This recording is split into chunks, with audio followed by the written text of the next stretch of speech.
Welcome to Technia TV. Hello everyone. I'm Akash Arora, Faculty of Journalism and Mass Communication, Department from Technia Institute of Advanced Study. Today I'm sharing my thoughts on development support communication. The effectiveness of development message is of the foremost importance in development communication. The message selection has to be based on the holistic view of the development project objective as a message selection forms one of the important factors affecting the success of the overall project. Points should be kept in mind while designing the message.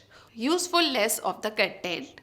People should see the advantage in the message conveyed to them. Second, timeliness.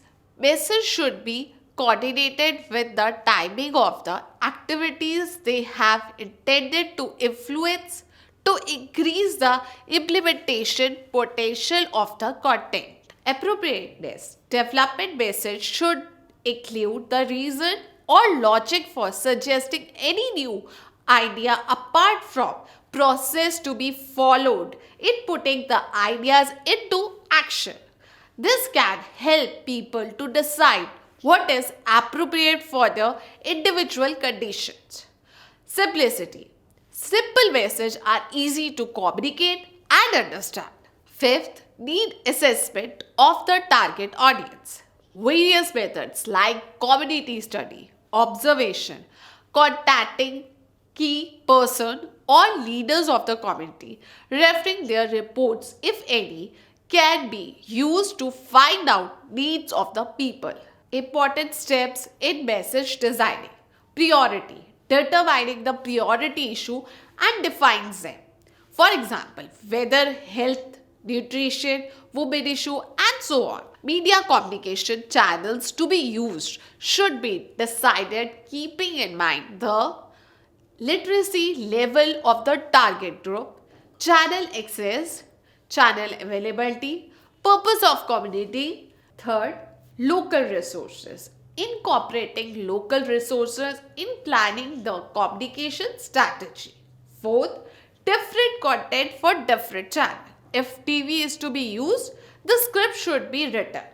If drama or behavior format is to be used in the strategy, script writing will have to be done accordingly. Fifth, pre-testing.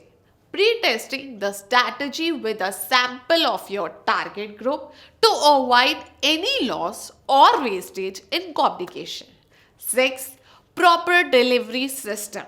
Transmission of the message has to be done step by step. If a number of media have to be used in a sequence or in order of occurrence and importance under the control condition and observation of the communication. Seventh, evaluation of the communication strategy should be carried out in terms of its objective. Now we discuss about social audits. Social audit. Governments are facing an ever growing demand to be more accountable and socially responsible, and the community is become more sensitive about its right to be informed and to influence government decision making process. Faced with these vociferous demands, the executive and the legislative are looking for a new ways to evaluate their performance. Civil society organizations are also undertaking social audits to monitor and verify the social performance claims of the organization and institution. Social audit is a tool through which government departments can plan, manage, and measure non financial activities and monitor both internal and external consequences of the department, social and commercial operations. Social audit gives an understanding of administrative system from the perspective of the vast majority of people in the society for whom the very institutional slash administrative system is being promoted and legitimized.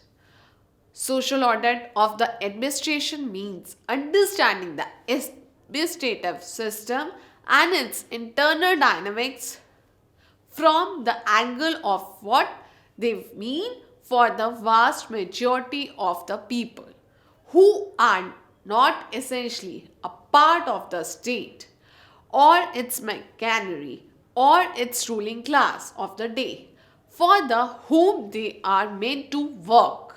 Now we discuss about grassroots activism.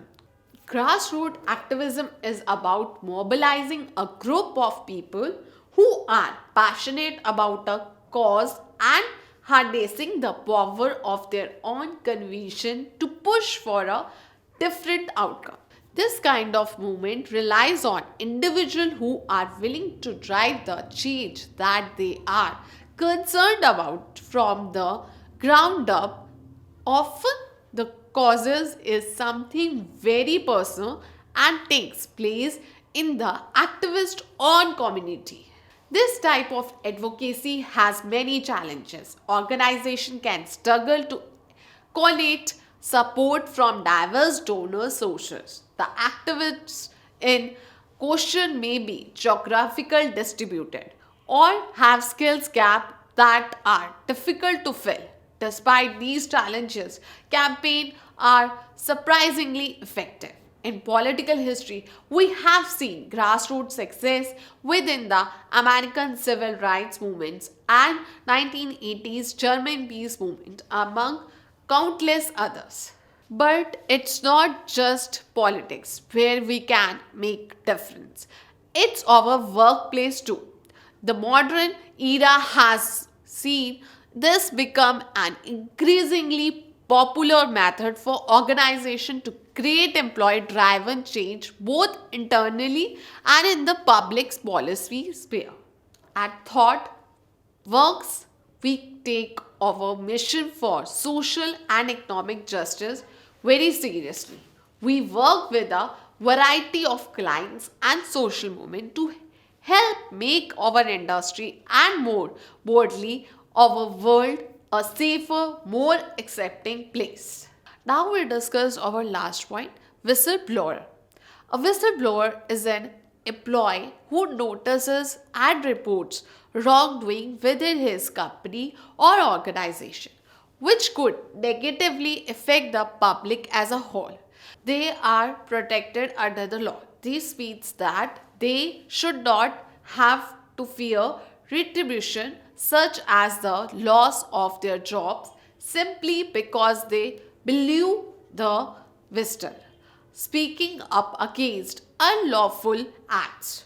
To explore this concept, consider the following points.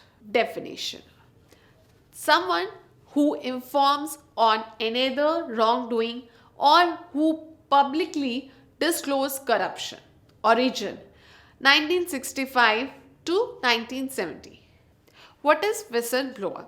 A whistleblower is an employee who reports on his employer or someone who reports an organization or agency for its participation in an illegal or otherwise illicit activity. While such a person is often a current or former employee of the company or organization, it may be someone with a different connection. Similarly, the misconduct being reported may be taking place in the present, may have already happened, or may even be in the early planning stages, not yet carried out.